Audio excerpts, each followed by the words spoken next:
ओम शांति। 12 दिसंबर 2023 की साकार मुरली से होमवर्क। आज की मुरली से हम लक्ष्य लेंगे, सपूत बच्चा बन बाप से डबल सिरताज बनने का वर्षा लेना है। सपूत बच्चे की विशेषताओं को आज ध्यान में रखेंगे। सपूत बच्चा उसे कहेंगे जिसकी चलन बहुत अच्छी हो, अर्थात अवस्था मजबूत हो, मन मना भव मध्य जीभव स्थिति हो और जो सदा ही सेवा में तत्पर रहता हो। तो ये विशेषता आज अपने अंदर चेक करते हुए इनको जीवन में धारण करने का अटेंशन देंगे। अपनी अवस्था को मजबूत बनाने के लिए आज बाबा ने कहा, ज्ञान और योग के साथ चलन को अच्छा बनाना है। चलन को अच्छा बनाने के लिए अपने अंदर चेक करना है कोई भूत ना हो और अपनी दैवी चलन बनानी है, अर्थात मेरी हर कर्म एक कला बन जाए। वो तभी हो सकती है अगर निश्चय बुद्धि बन, प्रीत बुद्धि बन, माया जीत बन जाएंगे। ये अपने अंदर आज जो बातें बताई धारणा की चेक करते जाएंगे। अवज्ञा नहीं करनी है। अगर अवज्ञा करेंगे तो बाबा ने कहा कि मूर्छित हो जाएंगे और गला घुट जाएगा। कहने का भाव ज्ञान भी नहीं दे सकेंगे।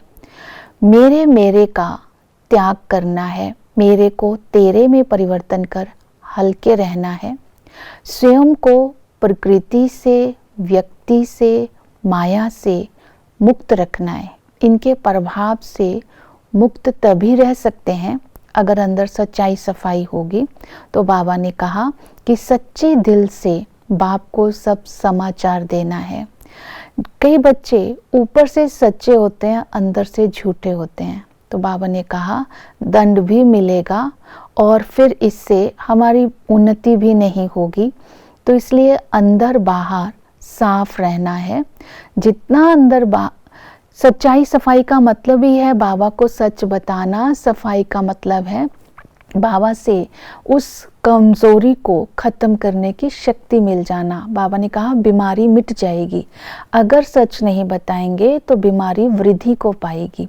तो इस तरह ये सारी धारणाएं जब होंगी तब हमारी अवस्था मजबूत होगी। तो ये सपूत बच्चे की विशेषता अपने अंदर चेक करेंगे। दूसरी है मन मना भव मध्य जीभव। मन मना भव का जो लेसन है बाबा ने यथार्थ आज हमें बताया है कि मन ही मन बाप को और चक्र को याद करते रहो।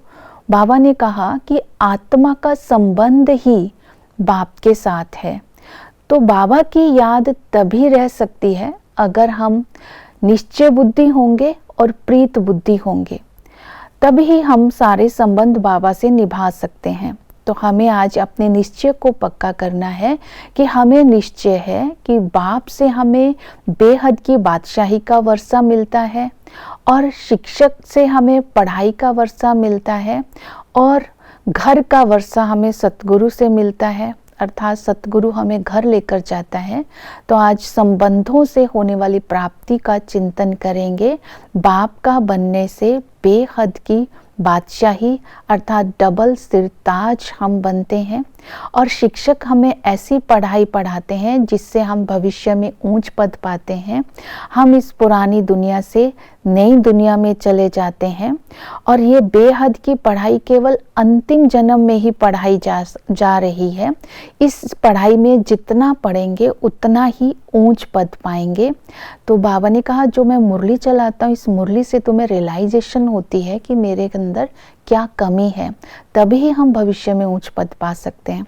सतगुरु हमें दुखों से लिबरेट कर, हमारी आत्मा के अंदर से भूतों को निकाल, हमें पवित्र बनाकर हमारी सद्गति करते हैं।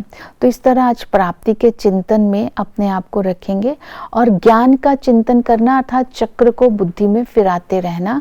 तो बाबा ने कहा जब सतयुग में थे तो तुम सतो प्रधान थे, पवित्रता सुख शांति का स्वराज्य था। जैसे ही द्वापर और कलयुग में आते तो 5 विकारों के वश में हो जाते हैं और संगम पर आते ही बाबा इसमें प्रवेश करके हमें सतयुग की सतो प्रधान प्रारब्ध बनाने का पुरुषार्थ करवाते हैं। तो हम इस समय ब्रह्मा मुख वंशावली है, इस स्मृति में रहना है, तभी हम उस भविष्य प्रारब्ध के हकदार बन सकते हैं। तो पवित्रता के लिए तभी ही बाबा ने कहा कि अशरीरी बनने का अभ्यास करो, अशरीरी बन करके एक बाप की याद में रहो। तो बाबा ने आज घर की स्मृति दिलाई, जितना घर की स्मृति रहेगी उतना अशरीरी बनना सहज होगा। फिर बाबा ने कहा देही अभिमानी बनना अर्थात पारलौकिक बाप को याद करना। देही अभिमानी बनने का अभ्यास कर्म करते समय करना है।